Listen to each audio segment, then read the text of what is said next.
Tom, Tom, Tom.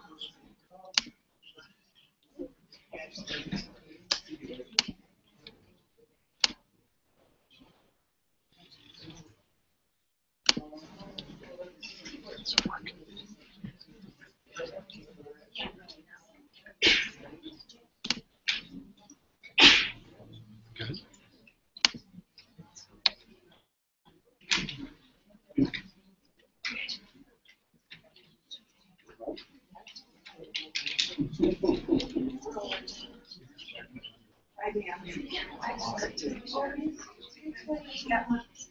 Awesome. Yeah. Yeah. So coming up, Duck, and we'll introduce ourselves. Welcome, everyone, to Freshman Safe Passages. I'm Dr. Brian Wegley, the proud principal of this high school. And I'm Laura Cummings. I'm the assistant principal for student services. And this is an important program. You know, the more that we can stay connected and educated together, the better off we'll be. And how many of you, just for, out of curiosity, how many of you right now have freshmen that are your first student going to high school? Good. Okay, here's what you're in for.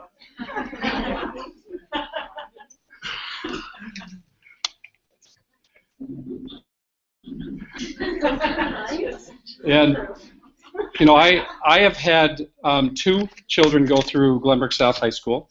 I have my daughter Corinne is now 24 years old and teaching in her third year teaching at in Arlington Heights. She's teaching second grade, and I couldn't be more proud of her.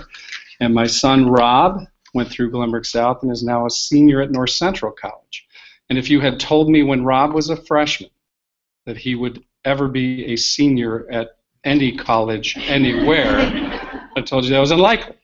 But he has grown up, and our kids grow up. They're going through, I think the reason those of us who stay involved in high school, we love high school because we love kids. We love these years. They are incredibly magical 4 years that happen here at this high school. And we get to see them grow from freshmen to seniors and all the changes that go in with them, and know that we have kids too, and we also know what goes on at home and what you stop hearing and what you start experiencing. What I will tell you is this, is that these are terrific, magical years, and if your kids are like my kids, there was some distance created between freshman year and senior year between us and our kids. We were still close, but they were pushing away. And I just am so thankful. I had a guy named Mark O'Brien who was in Laura's position here who taught me. It was kind of a counselor for me because I'd go in and say, Mark, my children are losing their minds. And I don't get it. My daughter was smarter when she was 8 than she is now. I don't get it.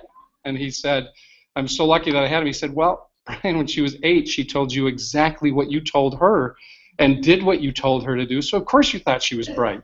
Now she's thinking for herself, and she just isn't very good at it yet.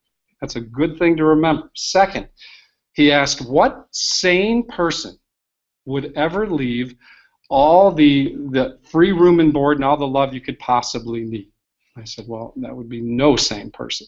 He said, but your kids are going to. So they are going to separate so that they can leave. In a sense, this has to be something that has something that I want to get away from a little bit, so that going away is okay. But I will tell you this, when my kids went to college, honestly, when they came home at Thanksgiving of their freshman year, it was like a whole different experience. I said to my daughter, God, I haven't seen you since you were 12. It's great to see you. So there is a light at the end of the tunnel. And I could not be more thankful for the relationships that I have with my kids now. And I can tell you that they appreciate now the things I did when they were in high school. And the time they were in high school, I heard a whole lot of, you are the only one, you are ruining my life, I can't believe you're going to call that parent, go to that house, you're the only one asking. No, you're not the only one asking. Stay connected. Ask questions, make sure your kids are safe. And you're going to hear some reasons why tonight. But I guarantee you, that your goal as a parent is to have them respect you when they're 30, not to be their friends when they're 15.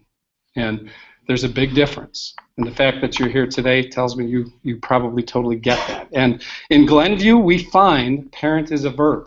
You know, we have terrific parents here, which is why we enjoy incredible kids here. So thank you in advance for all that you're doing. And I hope you find this valuable. I think we are trying to share some lessons we have learned and things that we have found valuable as we have parented, and that I think you'll find valuable too. But the main things, first, as a parent, educate yourself.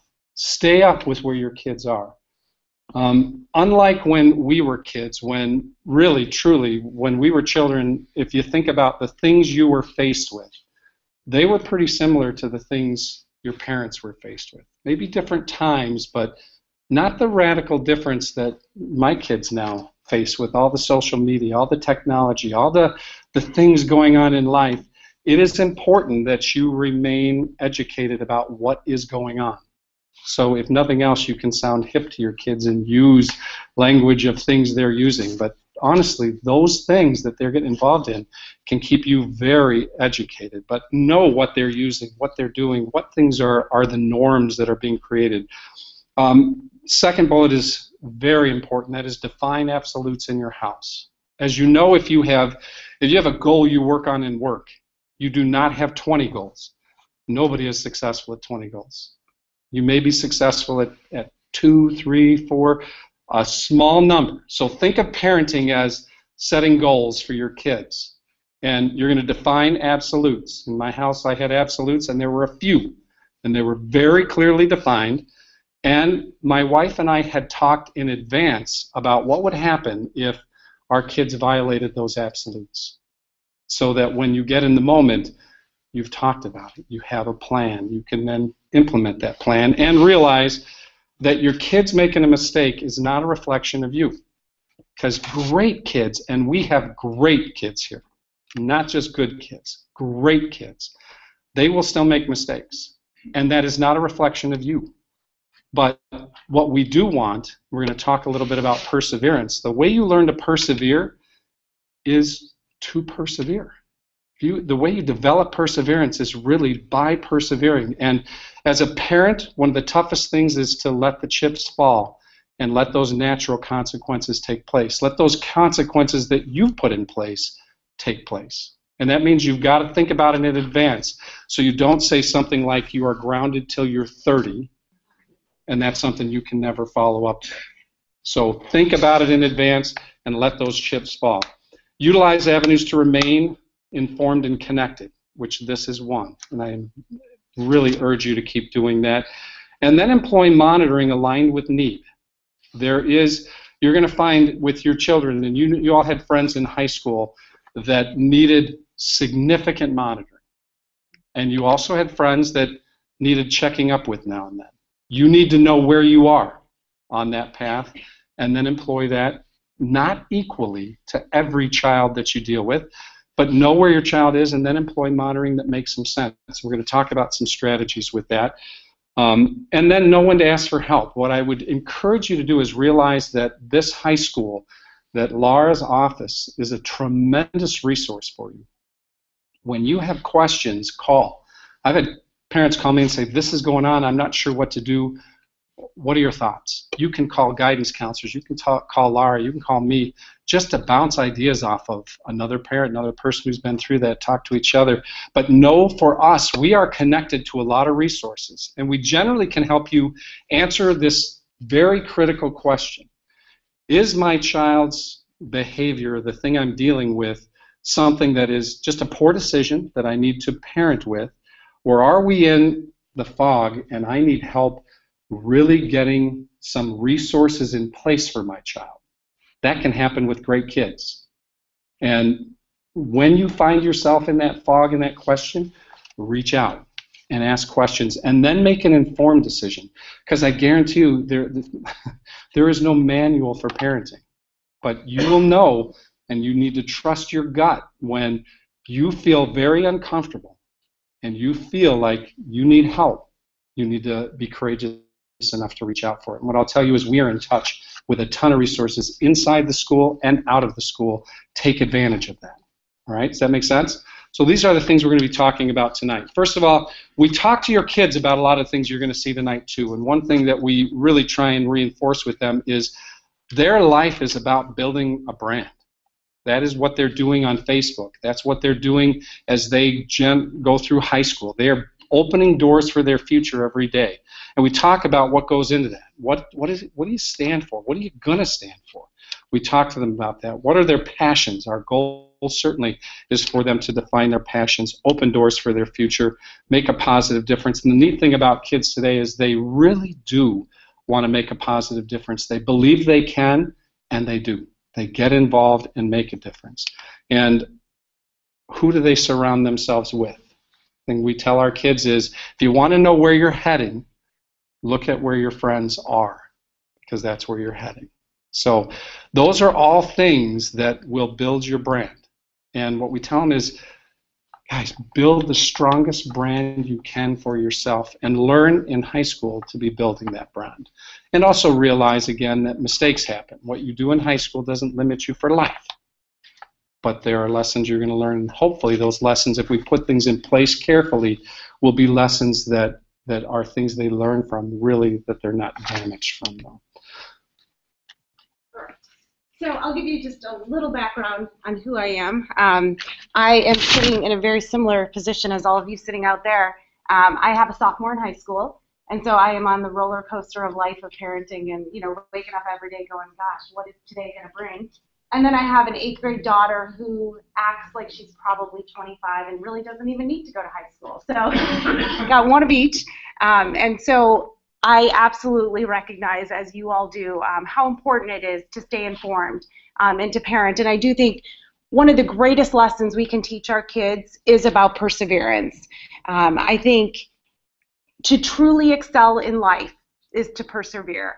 And I think your kids encounter things on a daily basis around here where we ask them to persevere. Maybe it's as little as, I got a poor grade on my math quiz.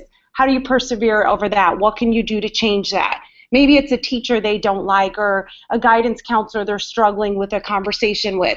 We are constantly talking to them about being resilient and persevering.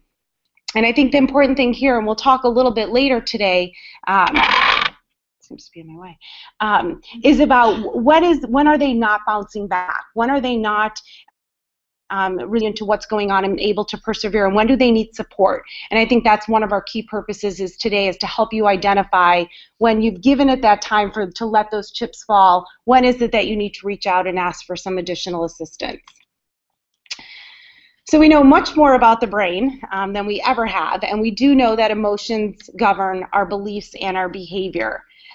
Through a lot of research, we have learned so much more about the brain. And what we have really found out over the years is that the frontal cortex part of the brain does not develop at least until the mid-20s, at least. And for males, it's probably a little longer than that.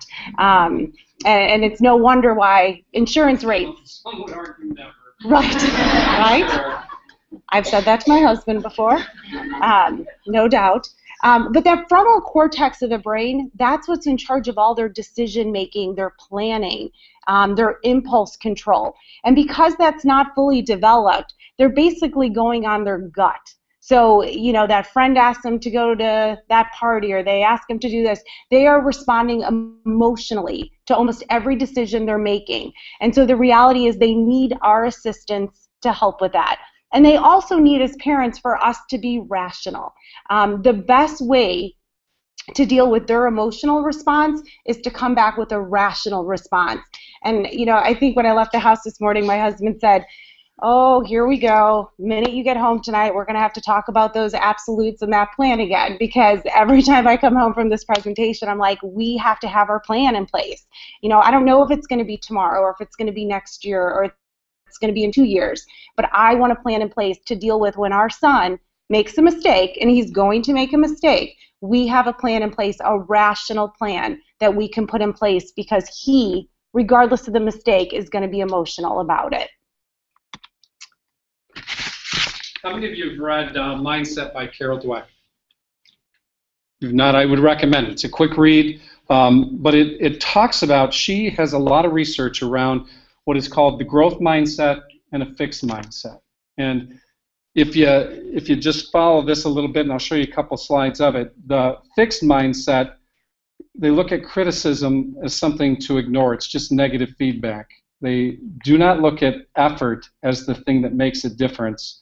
And when they run into obstacles, give up easily, and with challenges, they tend to avoid them.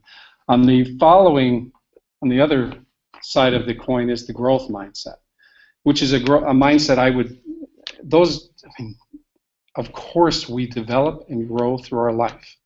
And we get smarter, we figure things out. And I would challenge you, what is more important, effort or intelligence?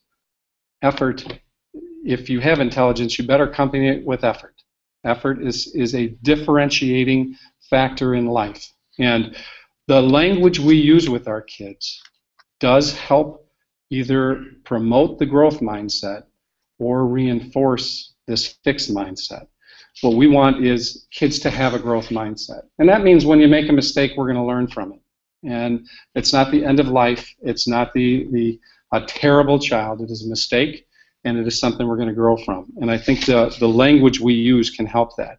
But when you look at the mindset piece for a fixed mindset, if students are praised for intelligence, in other words, you give them a problem, they solve the problem, and you go, "You are the smartest child I've ever seen. That is wonderful. You're so bright, intelligent," and that is what you continue to reinforce.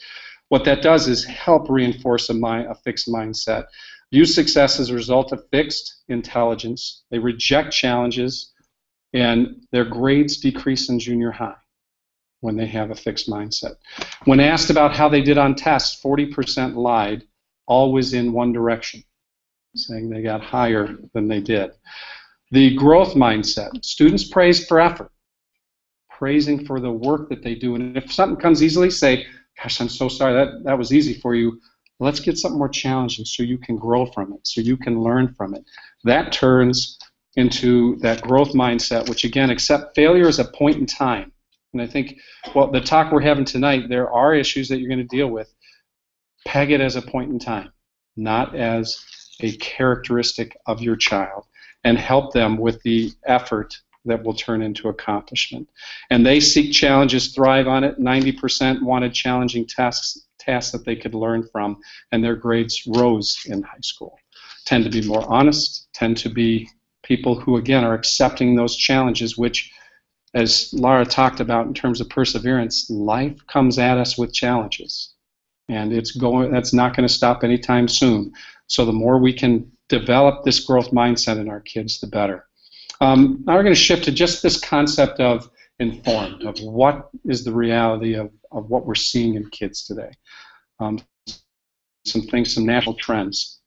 And we're going to talk about some alcohol trends and some drug trends. And I want to challenge something I hear once in a while. Once in a while I hear parents say, "Well, you know, we did it in high school. And it's okay. Kids are going to be okay." You know, it'd be hypocritical for me to ask something different of my child than was asked of me, or that I asked of myself. And I would challenge that in several ways. I just got back from my 30th high school reunion, and everyone wasn't okay. People who were very involved in drugs and alcohol struggled mightily in their life. And we saw evidence of that. And I guess my challenge to you is, how many of you, when you were a child, were in a car without a seatbelt on? I mean, I can remember driving from upper state New York to Buffalo with 4 kids, my 2 parents, 4 kids, and a dog in a Blazer with no seatbelts even in the car. And how many of you buckle your kids in your car? We've gotten smarter, right? We are not saying that what was okay for us is okay for them, because we do know that accidents occurred and those seatbelts would have saved their lives had they had them on, and now that is a norm. The rate of using seatbelts has gone way up. Kids are getting smarter with alcohol too. When I was in high school, if you would have asked how many kids around you are using alcohol in the last 30 days, we would have said 70 or 80%, and we were right. Now it is much less than that. When you look in the 80s, it was 72% of seniors asked in the previous 30 days, have you used alcohol? 2010, and these trends have flattened out. And this is the one way, when we talk about Glenview, this is the one way that I would say this village is average. Probably the only way, is that no community is immune from kids getting involved in drugs and alcohol. None. And our rates are not dramatically different than these. But if a kid today, a senior in high school, chooses not to be drinking regularly, they are in the majority, not the minority. Our kids, we're talking to our kids in the next 2 days, and we've asked them the same question. And surprisingly, actually, some of the kids really do realize that. Others think that it's still 70%. It's not. We ask anonymous surveys of kids. They have no reason to lie to us. Their rates are about this. That's the rate they're drinking at. So if as you talk to your kids, if they're making that decision, they're in the majority. And there's good reason to be in the majority, as we'll talk about. In terms of 5 or more drinks in one occasion in the previous 2 weeks, that too, if you look at the data, 41% now, it's in the neighborhood of 23%. Is that 23? Can't read it. 23.2. My eyes are going. 23.2%. Those are both moving in the right direction, right? Not where we want them to be, but certainly moving in the right direction. And here's some good thoughts. As you think about drugs and alcohol, and we'll stick with alcohol for a minute, at least 1/2 of all violent crimes involve alcohol consumption by the perpetrator, victim, or both. We tell our kids, don't accept open drinks from strangers. If you're drinking from a bottle, that's water or anything. Make sure that you open it yourself. I talk to my daughter constantly about this. And I told her, in no uncertain terms, there are predators out there, period. And if you don't have full control of your faculties, that makes you more of a target.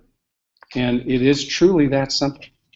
That when kids and when we look at kids who make pretty catastrophic mistakes, it is usually because they have let their inhibitions down. And of course, alcohol reduces inhibition.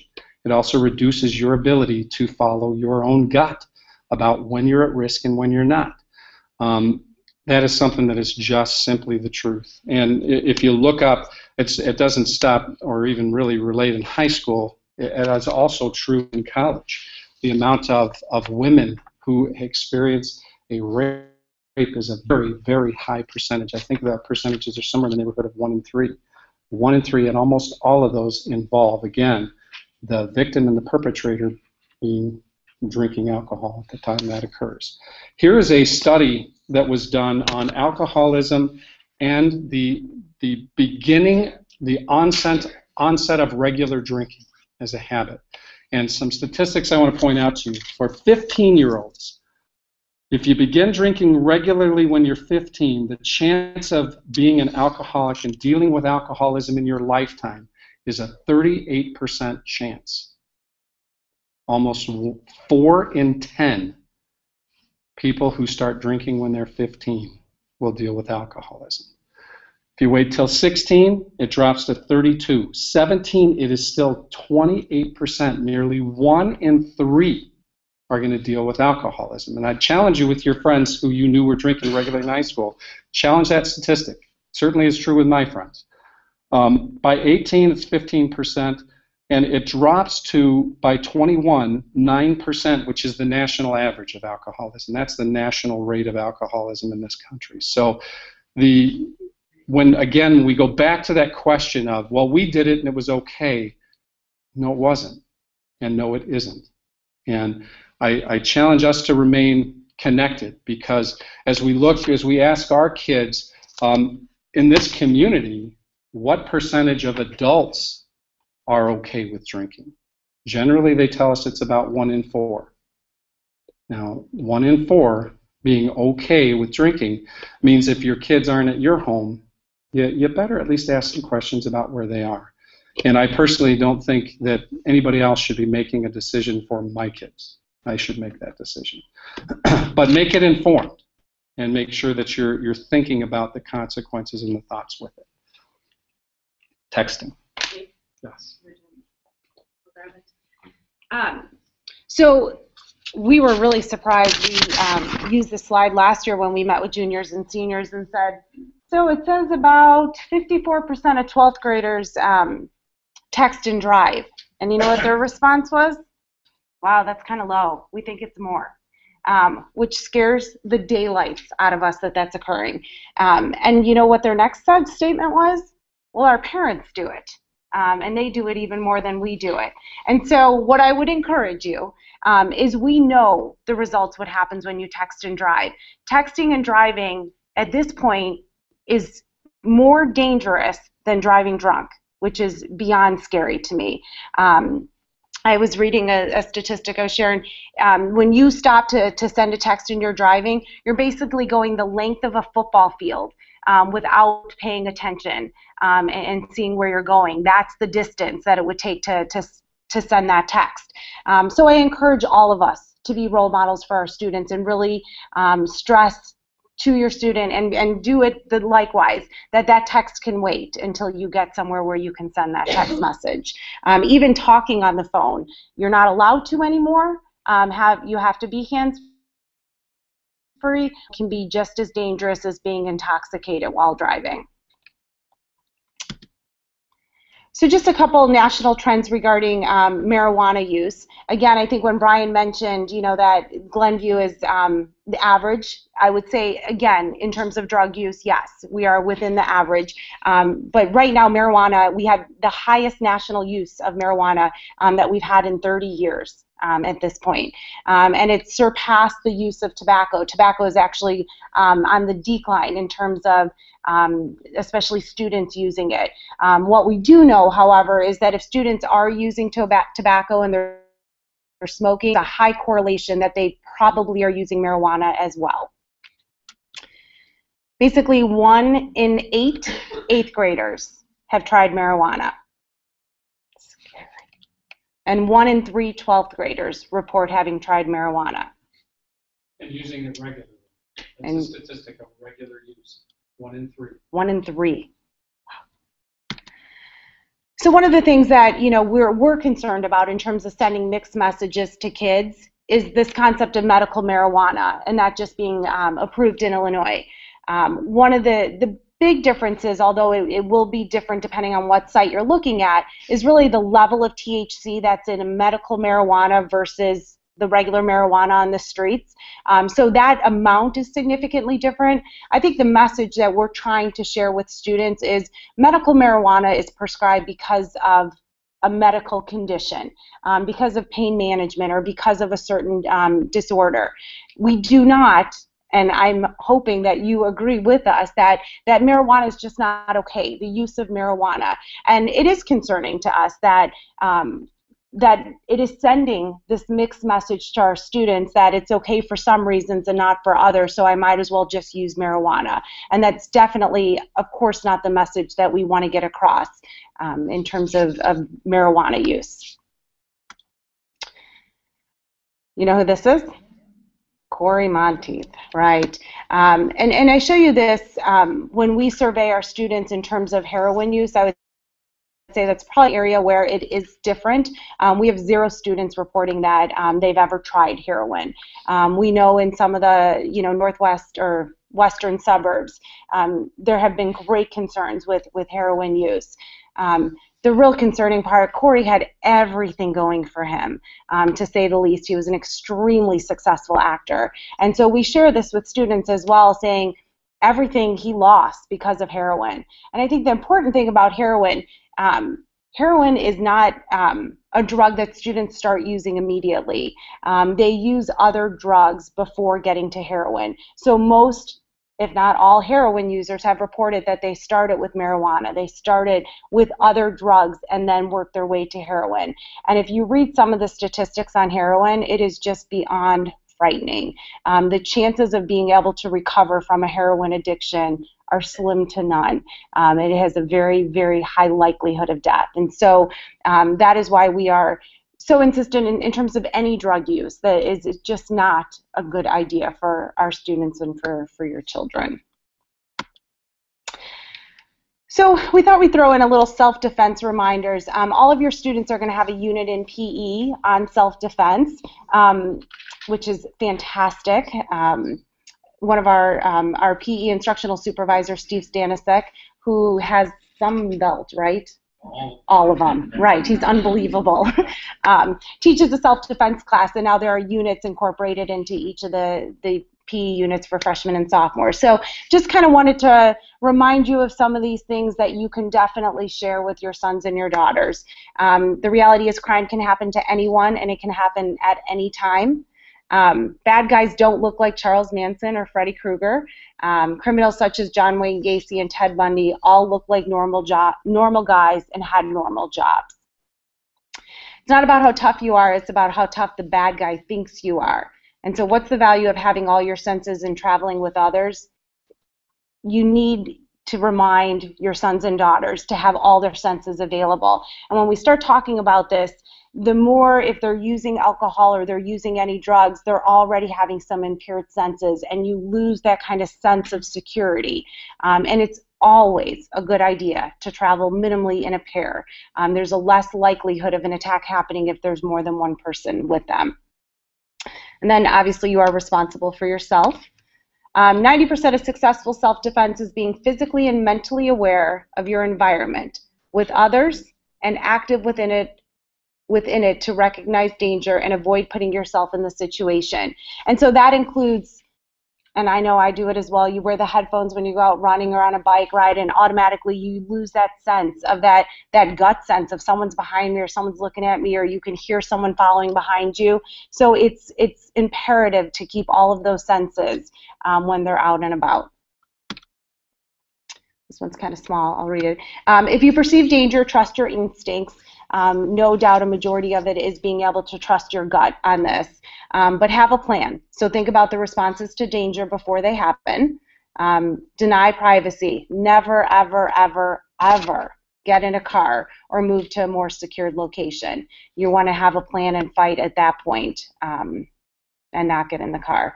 Attract attention. Yell and scream, and what you want to yell is fire. When you tend to yell help, people will not come. When you tend to yell fire, they will come towards you. And then take action. Run, de-escalate if no immediate retreat, become assertive, and as a final option, yourself physically and commit to it. And so I think, again, you know, we're trying to figure out how this really fit in this presentation, but I really think it does, especially for your daughters, and to share with some of these suggestions as reminders for them. And those are things, again, those are things taught in our physical education class, and I think it's important for our children to just be reminded of that. I think, you know, that concept of don't ever get in the car. Stanisek says he literally told his daughter, if somebody tries to abduct you, let me find you here. Don't ever let them get you to a place where you are secluded. They're trying to get privacy and control. It's a scary thought, but one that I think is really important for our kids to understand. And about the Corey piece, the heroin, our use right now is zero, but I can tell you I've been principal for 10 years, and I have gone to former students' funerals who have died from this terrible drug. One user is too many. One use is too many. You could not be more vigilant. You could not be too vigilant with that drug.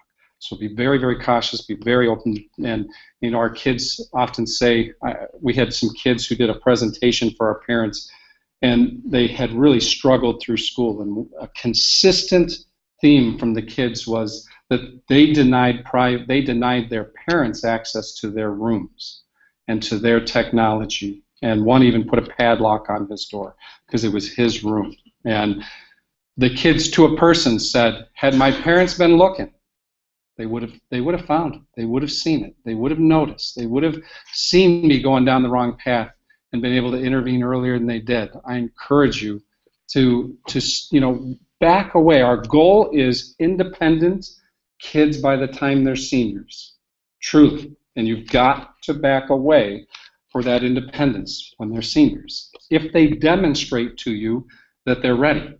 But don't make the mistake of starting there.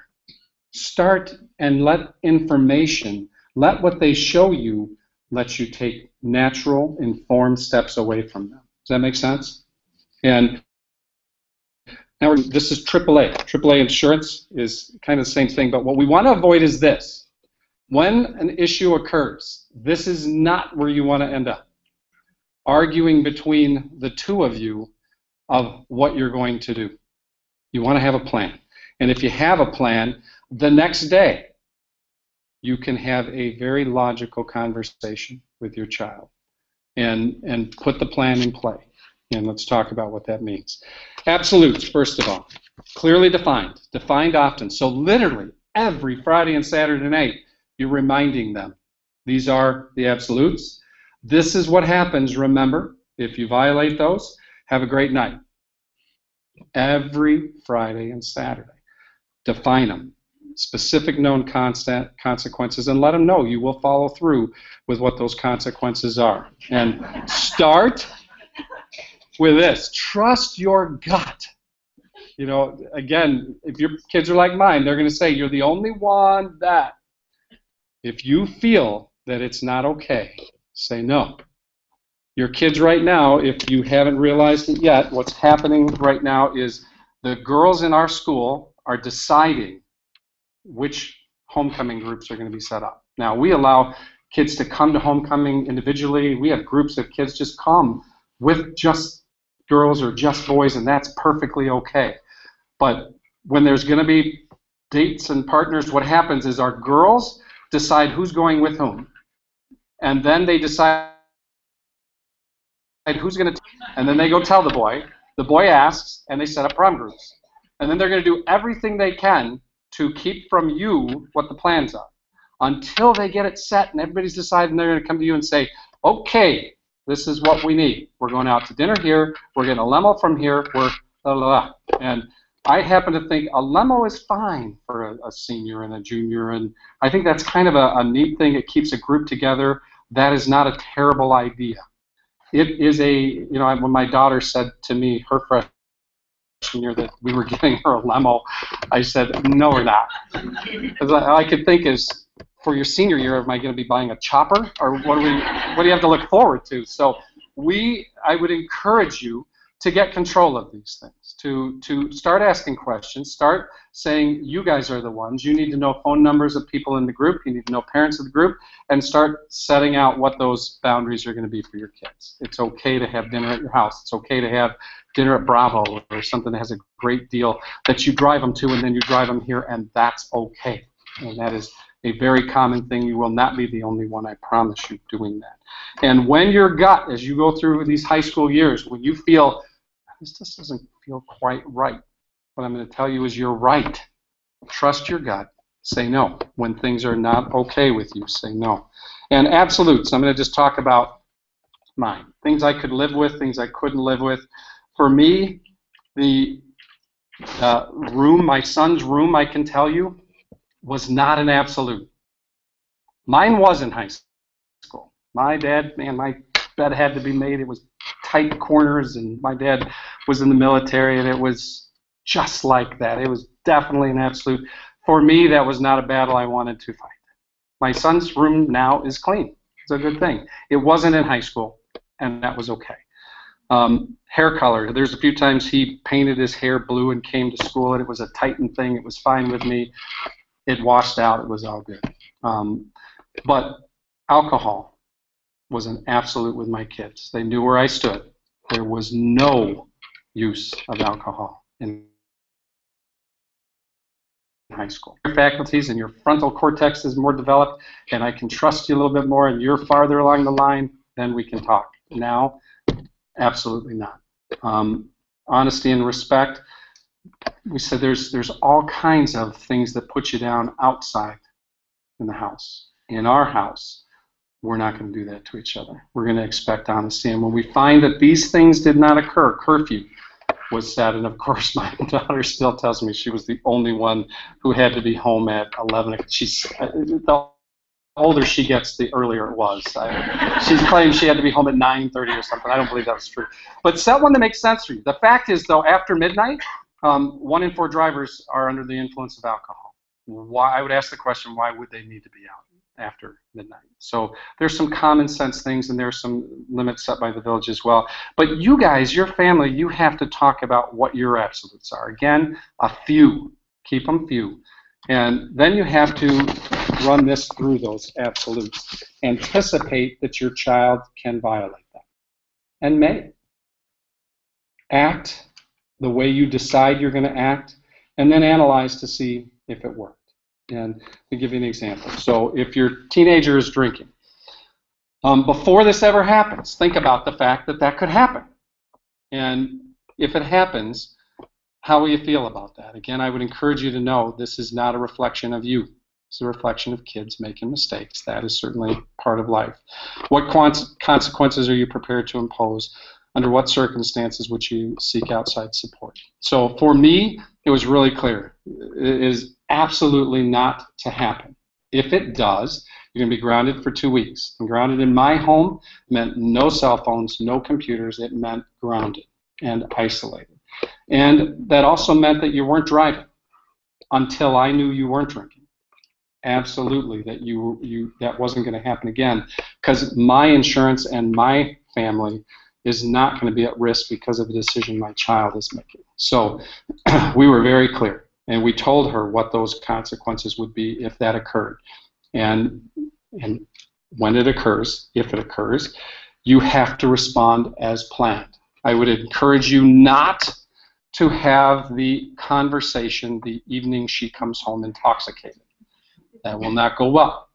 But to say, you knew the deal. It's clear that you've been drinking. Go to bed, we'll talk about it in the morning. And then you do exactly what you have talked about doing. You know, the grounded piece, the not using the car piece, and then you follow through. And I can tell you that is going to be a miserable week or two or weekend or whatever you decide it is. It will be miserable, because she or he will make sure you are miserable. But that is okay. Know that in advance. That's going to be what it is. Follow through. But don't make the mistake of saying you're grounded till you're 30. All right, you're off in 2 days. Whatever you said it was going to be, that's what it's going to be. And then follow through. And I truly do think your mettl's tested when your kids do something wrong. And believe it or not, they measure your love for them by how you respond. Kids do appreciate structure. They do appreciate that you are going to hold them to a standard, and they do equate love with that. So it is not a damaging thing for you to be following through. Let the chips fall. You told them what it was. They made the decision. Let the chips fall. And then ask, can it happen again? And how can we decrease the chances it will? How did the consequences affect her? And accept the emotions that result. Like I said, it's going to be a miserable weekend. There was a time I grounded my daughter from driving, and her boyfriend came and picked her up and took her everywhere she wanted to go. She was ecstatic. That was not the right thing to do. There's another time I grounded my daughter and told her no driving under any circumstances for the next 2 weeks. And then I realized that means she can't pick up Rob. She can't go to the store for milk. She can't, think about those things. So from that moment forward, it was, you're grounded unless I say that I need you to go. So I was that clear. And that was a much better resolution, because now there was no benefit to this at all. But you got to analyze it and ask, did it work or didn't it work? And then go. And for different kids, they respond differently to different disciplines. So you got to know your kids. But whatever you thought you were going to do, analyze it afterwards. And again, that piece of know when to reach out for help. When you impose consequences and the behavior doesn't change, and you feel the consequence was appropriate, and you feel that there's just more going on here than you know what to do with, give us a call. Because us knowing, you reaching out for help, and we're going to end with this in a little bit, doesn't mean that your child is at risk of any kind of discipline here. You reaching out for help is going to get you resources for help through a very few people who are not going to be sharing that information with anybody else. Okay?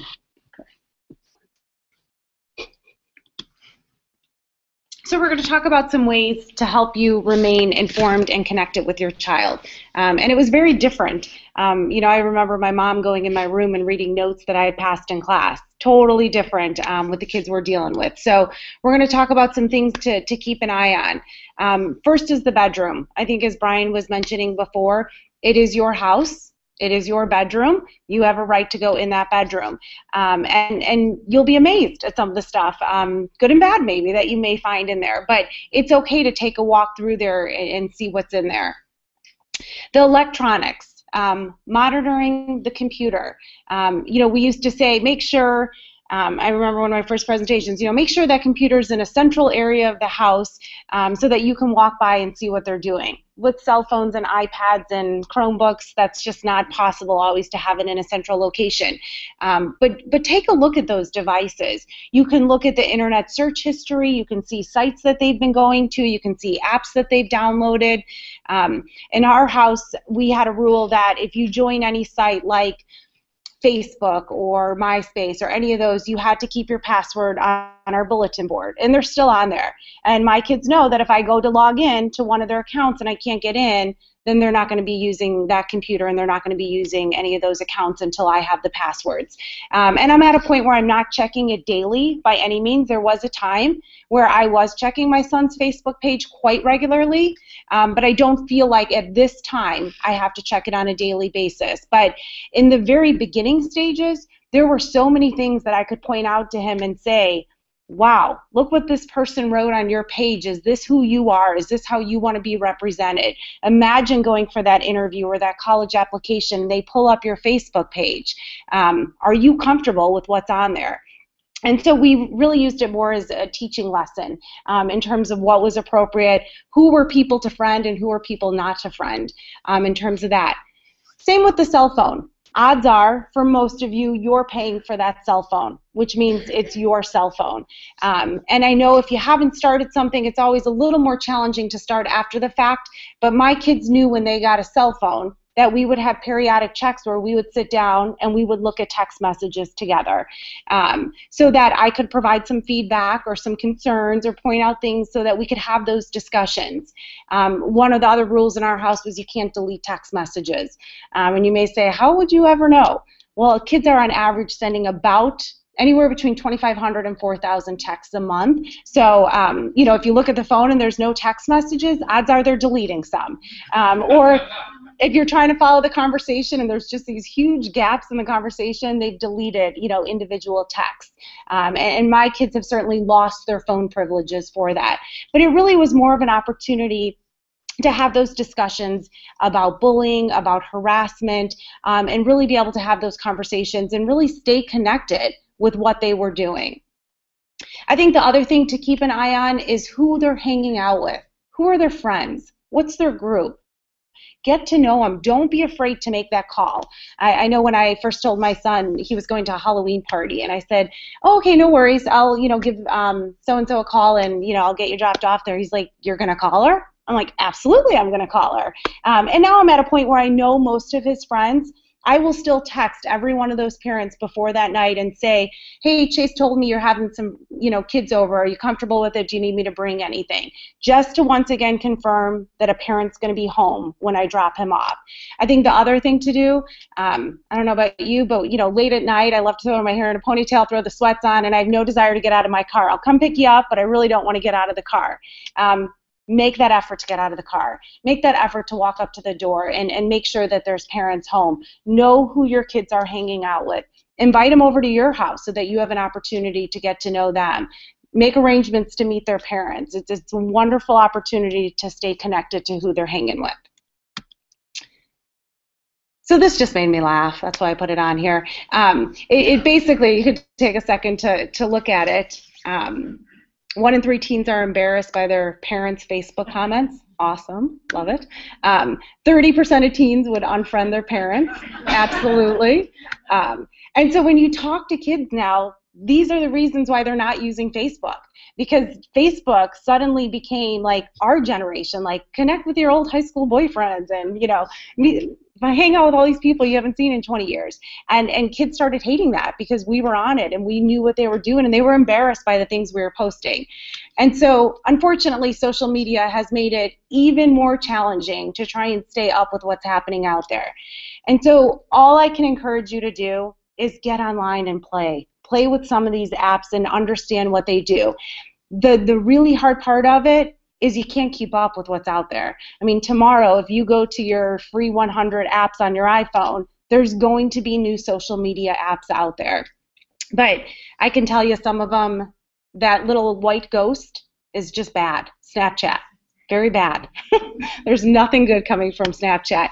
Yik Yak is not a great app either. A lot of these apps where kids are allowed to post anonymous comments, Ask FM is a really bad one right now because it allows kids to be cowards and to post harassing and really painful and hurtful comments about other kids anonymously. So check out what apps they have on their phone. Click on them, see what they do, gain an understanding. You know, not every one of these apps are bad.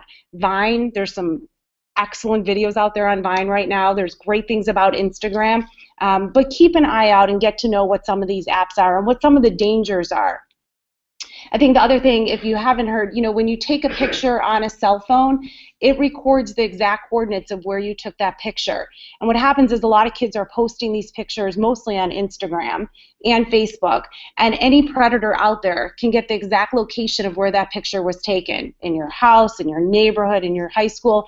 It's a quick, easy button to turn off location services on pictures. I highly recommend you look at your son or daughter's phone or your own phone and turn location services off for that very reason. So that cell phone. That cell phone is the notes that we used to pass and get caught by the teachers in class. But now they're using it for everything, right? I mean, they're using it as their social planner. They are sending their text messages, in essence, are the notes that we sent. They're using it as their photo album. They're using it to send and or receive painful words from others. So there's, there's times where there's just unhappy messages coming across that phone. And when they're sitting down to study for that huge biology exam, that's not the time for them to be reading those text messages.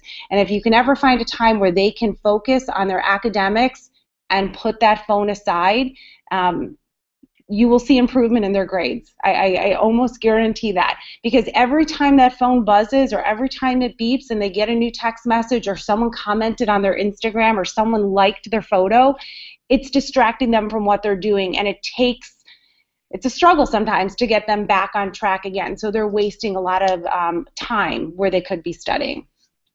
Sleep inhibitor.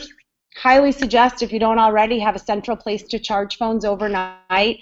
Even, if they're charging it in their bed, they are hearing. They can sleep through, I mean, my son could sleep through just about anything, but if that buzzes, he's absolutely awake to see who's texting him.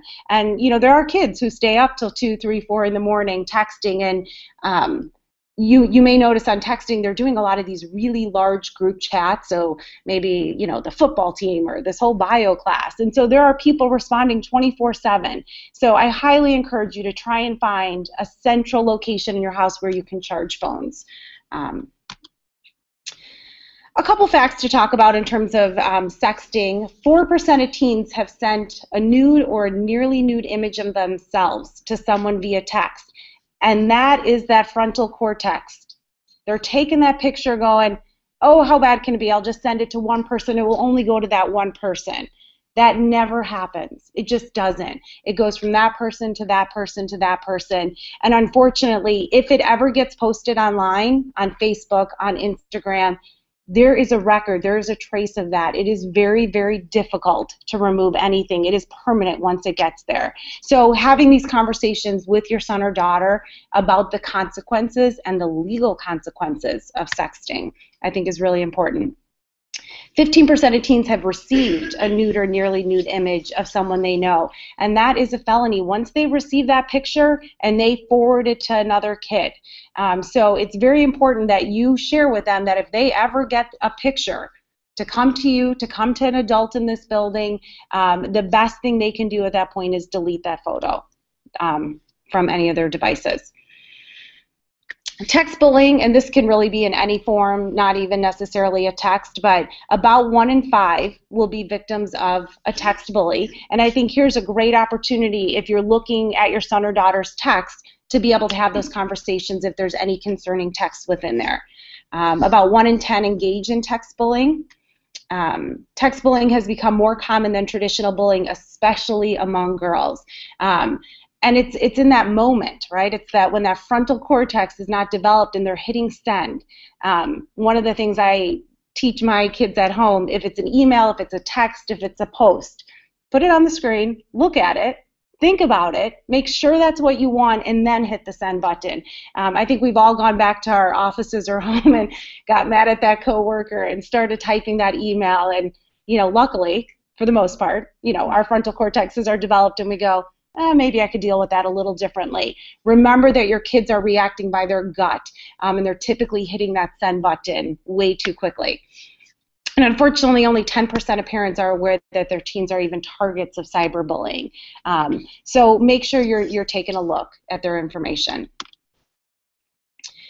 So weeknights equaling home nights. Hanging out on school nights, there is a likelihood of substance abuse if they're going out during the week. Most kids have enough activities and enough homework and academic work that they should be staying home on weeknights and really kind of reserving the weekends for going out with their friends.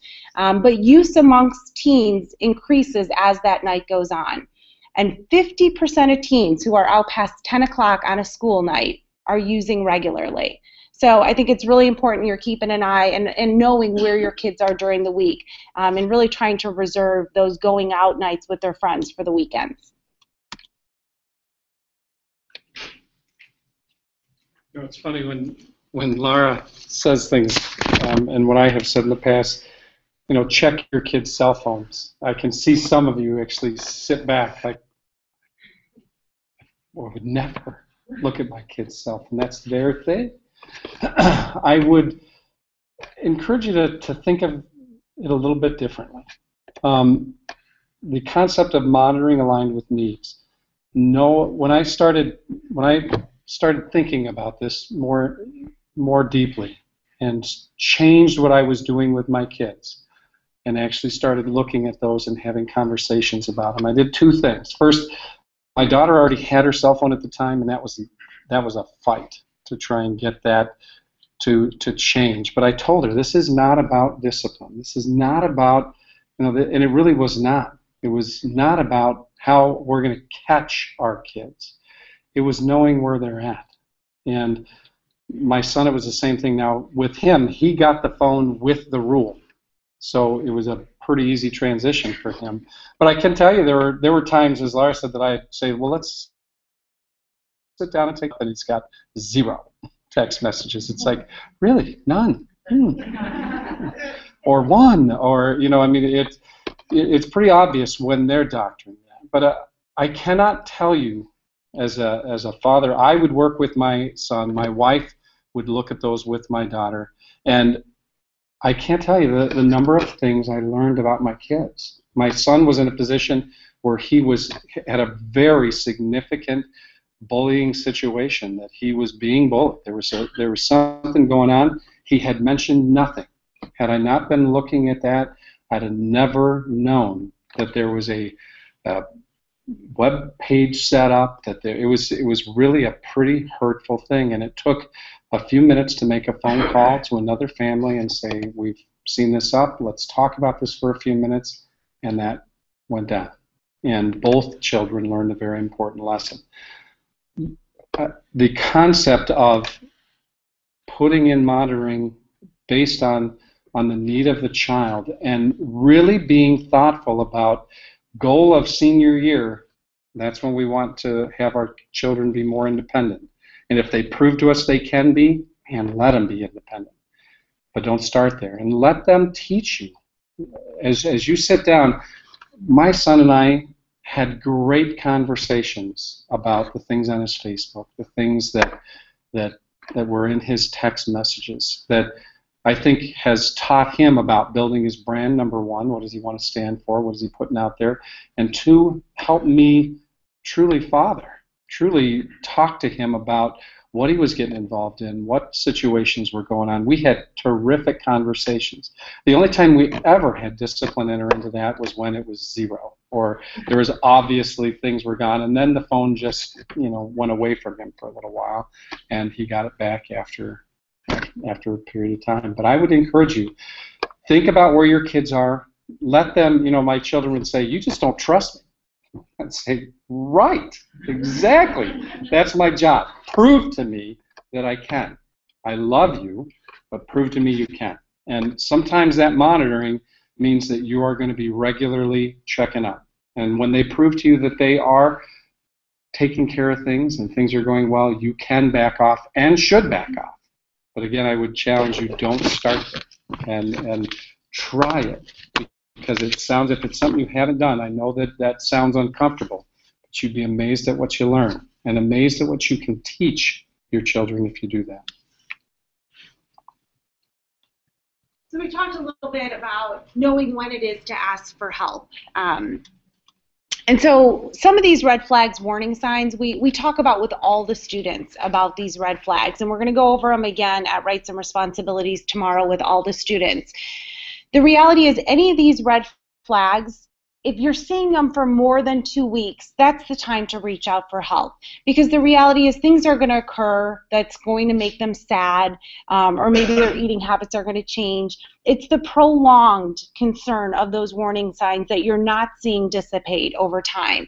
So if you're seeing that depressed, sad, irritable mood, and it's sustaining for more than 2 weeks, or you're seeing a significant change in weight loss or gain, or perhaps they've lost interest in a favorite activity. They've always been part of the band and they came home one day and said, "I'm no longer interested in participating." Significant changes like that are red flags that there could be something else going on at that point. Changes in sleep pattern, loss of energy. You see them coming home after school, taking a 2 or 3 hour nap on most days. That's concerning. And what we want you to do is reach out for help. We have lots of support, as Brian mentioned, here within our building, but we're also connected to a lot of resources in our community.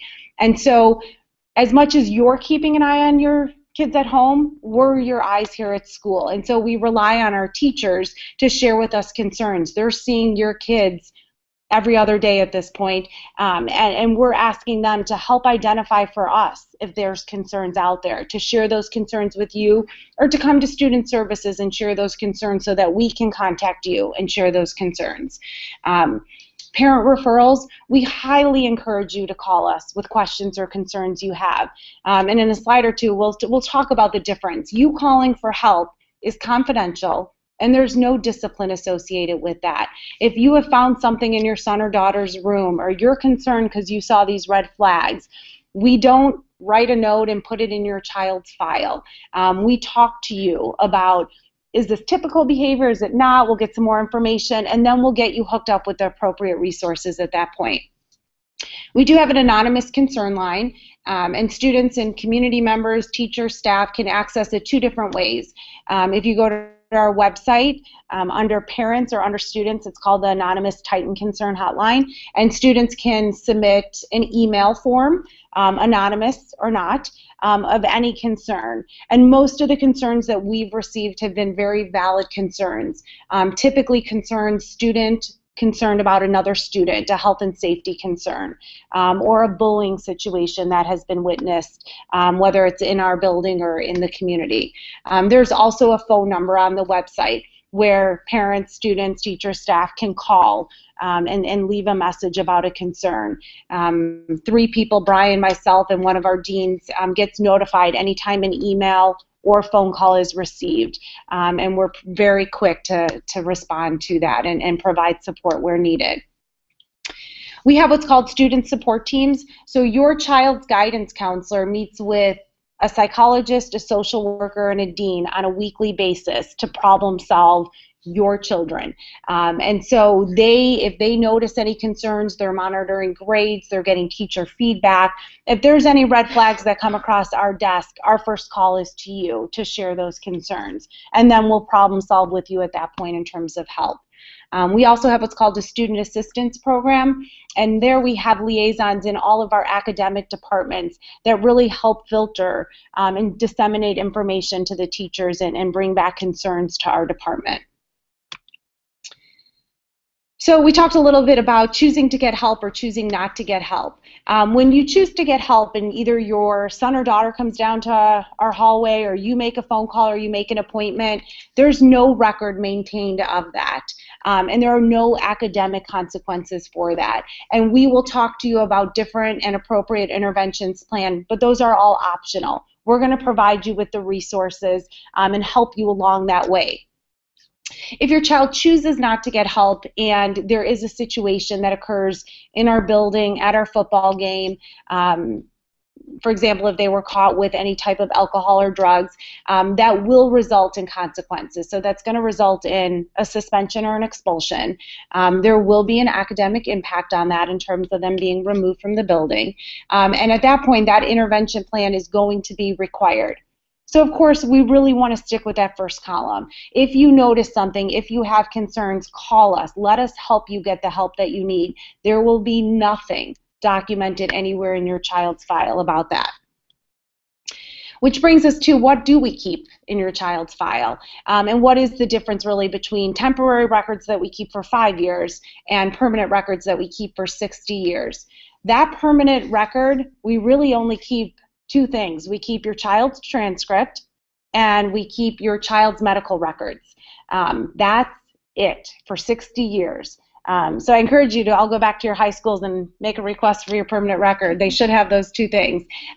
Temporary records do include things like attendance, behavior, discipline logs.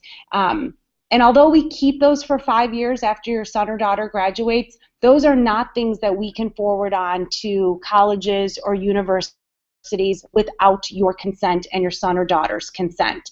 The only thing we can forward, and we asked for your permission to do that, is your child's transcript when they start applying to colleges. We may not forward any discipline records or attendance records unless you personally ask us to do that. Are there any questions about the difference between a temporary and a permanent record that I could help answer? Because we did survey the students. We surveyed the juniors and seniors before our presentation tomorrow just to gain some insight as to what they thought we kept and what we kept in the permanent file. And they are without a doubt convinced that we keep everything and that we send everything. So we will certainly enlighten them tomorrow that we do not have that ability to send any of that information. But the message we also will be sending to your son and daughters is to reach out for that help. Don't wait until something happens and now we have to talk consequences. Reach out to us and get that help before. So we will end with just a couple of thoughts. And I thought of one other thing I wanted to tell you about homecoming. The other thing your children may come home and say is, we're going to end the evening with a sleepover with all the boys and girls, and we're all together and if your gut doesn't respond to that, it should, and that there's no reason that has to occur. The boys can stay together, the girls can stay together, they can eat breakfast in the morning, all that stuff can happen, but be cautious of that. And just for your information, basements where kids hang out, a common thing for our kids, not freshmen necessarily, but juniors, seniors, if they are drinking, they will have water bottles with vodka in it. So vodka is one of their drinks of choice. They think that's something that you can't smell, that they can mask. So at our house, when kids come, they leave anything they bring with them outside. And we have the water because we know it's water. And when they come over with backpacks and things like that, something to just say, you got anything in? It's okay to do that. It's your house and it's your responsibility at that point. If something happens at your house, the responsibility has never been higher for our parents. So take note of that. And we used to one tidbit I was given when I had kids that were freshmen is tell your kids you're going to come down 3 times. Bring cookies down, bring chips, and then come down twice. And they'll be waiting for that 3rd time. And you might, freshman year, go down 3 times, but by junior year, twice. I'm waiting for that other one. But I want to end with just a summary of thoughts of our kids. Our kids truly, and I'm biased about the kids we have in this high school, I've never seen better kids, truly. And I've never worked with better kids than we have in this school today. They are tremendous people. And I know that if you're like I am, my kids at school were different than they were at home. And that's because they love you and they have comfort, and they're going to come and let their hair down, and they're going to scream and they're going to have their emotion there where it's safe. And that's okay. That's normal. That's very reasonable. Here, I was saying at the beginning of this, we have 765 freshmen, and we had them all lined up in the gym, and we said, we had a photographer in there taking the picture on that first day we had him here, and he said, all right, everybody sit up, and they all went, and put your hands in your lap. They are incredibly good kids. Know when your kids are here, they're really exceptional people. And the things that when I reflect on our school, the thing that really differentiates our kids and our school from others is the civility in this school. Kids they treat each other with respect and care. And there is a civility in this building. There has been and there is still today that I haven't seen other places. Like I said, they know they can make a difference, and they do. A full 10% of our kids, this is a Habitat trip I went on the other day, full 10% of our seniors have done Habitat for Humanity. There's all kinds of service they get involved in. They know they can make a difference, and they do. Involvement. 87% of our kids get involved. If your kids haven't found that connect yet, please encourage them to not do everything, but pick a few things to figure out who they are and what they love to do.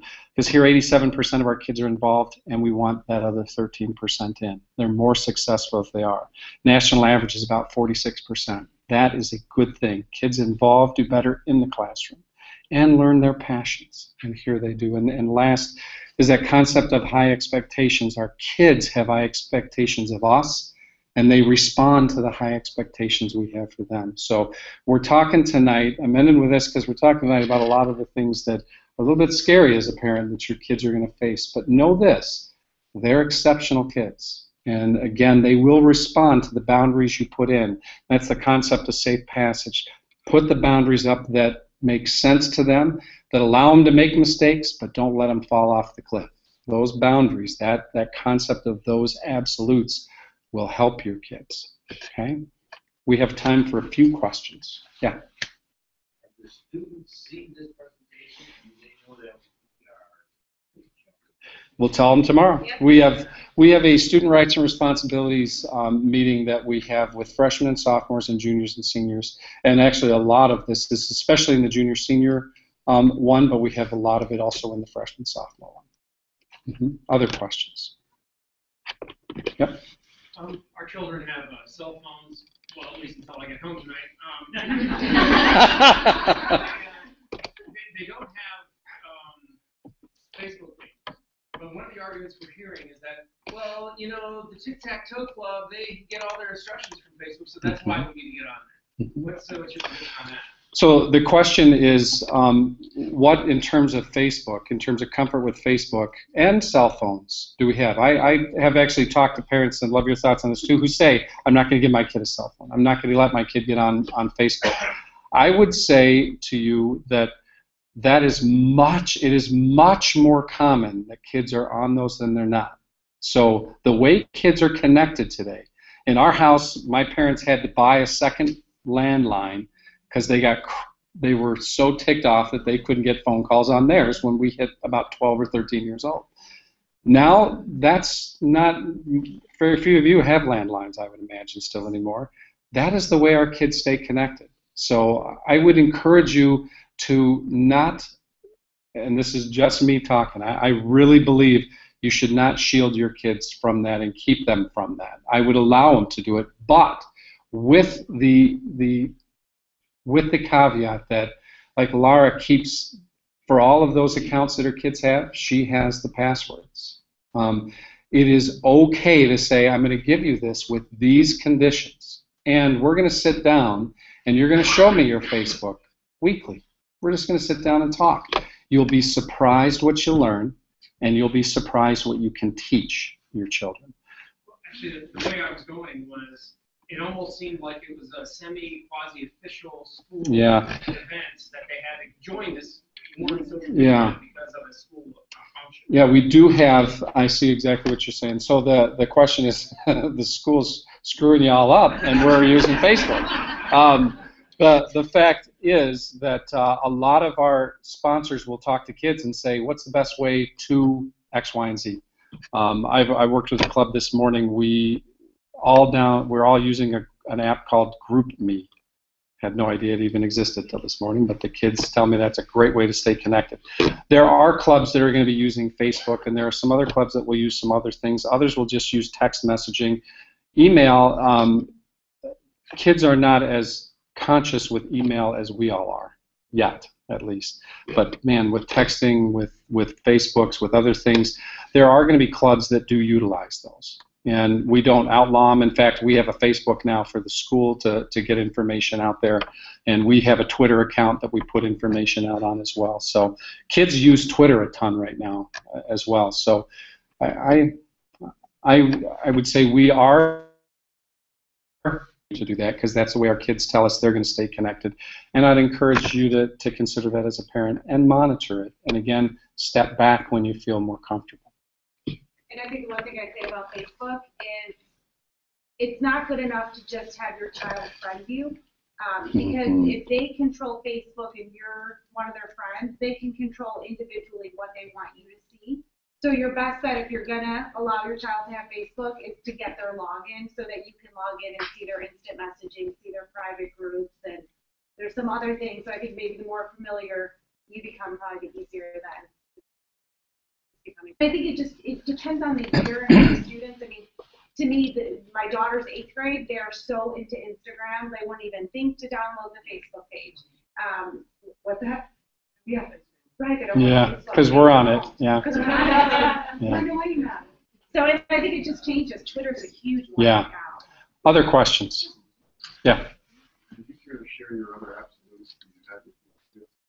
The question is, would I share the other absolutes I had with my kids? They literally were those, the things that I talked about all the time. It was curfew, so I knew where they were and when they were home, and it was no drugs or alcohol at all, and it was being respectful and honest to each other. Those were the things that I constantly reinforced with them. And there are other conversations we had, of course, but those were the things that were the constant, and that had a known consequence. If you came home late, and I don't care if it was a minute late, 10 minutes late, late is late. And my kids knew that, and now they, even if they complained then, they sure are happy about it now. And tell me it saved them from being in situations that they would have been uncomfortable with. Other questions? Yeah. When you got to the drug and alcohol section, you kind of singled out a few. Then there's probably another large chunk of things, whether it's prescription medication, ecstasy, meth, etc. And you hear through the grapevine that, oh my gosh, there are drugs all over the world. So I just wondered if you could kind of comment and put context what the reality is, and that those, you haven't seen those kinds of drugs? Or cocaine? Yeah, no, not at all. So the question is, what about some of the groups of drugs that we didn't talk about, cocaine, ecstasy, other pieces? What I tell you is it's not, again, that's an area that we're average with those. So we do not, I would not say that there is none of that. We generally see less than 5% of kids who've had any experience with it. Prescription drugs are something to be looking at and keeping track of for your own prescription drugs. And just for safety in your own home. You know, I think the other drugs that are out there, ecstasy just scares me to death as well. That's one that does significant damage to a child's liver, to a person's liver, from what I understand. And that's something, if your kids are, you know, the term was rave or some other things where they're doing that, that is something that we see limited amounts of. Not a lot of, but those are things that generally kids can get, if they get involved with and you're watching, you're going to notice and you can get help with. And those are times to get help. I mean, if a kid is, you know, alcohol and marijuana, those are serious, but if you impose a consequence and you're probably okay. If a kid is doing any of those others, reach out for help now, because they didn't start there. And that isn't a recreational thing. By the time kids get to cocaine, or by the time kids are doing ecstasy, they are using that for self-medication for significant issues going on in their life, and you need help. And I would say absolutely that those things are present, and they're not present at huge, something that you, if you pay attention, would know about. Okay, and a website called, what's the website that you can look up any question, UrbanDictionary.com. If you run across something on your text and you just don't know what it is, UrbanDictionary.com, plug it in, it'll give you what that is. We share some things with the junior highs that if you look at, what's the public law? 420. If you see 420, 420 is something that's commonly used for marijuana. You know, so there's all kinds of little code words. Time anybody here wants to make a T-shirt, we Urban Dictionary it, just because I want to know what the alternative things are that could mean. But I would encourage you to know that too, because they're probably not texting about the drug. They're going to be texting about something else. And if you have a question, find out. Stay in touch with your kids. Reach out for help if you see those types of things. Great question. And again, the stuff with Corey, that stuff is, you know, we've seen a number of stars who have died from that. And again, I'm telling you, we have had kids die from that. There is just no way you can do anything but be all over that. Other questions? Maybe one more question. This is more of a suggestion. I didn't hear too much, but I think it'll come up more junior, senior year about not getting an account with someone if they think they not be safe.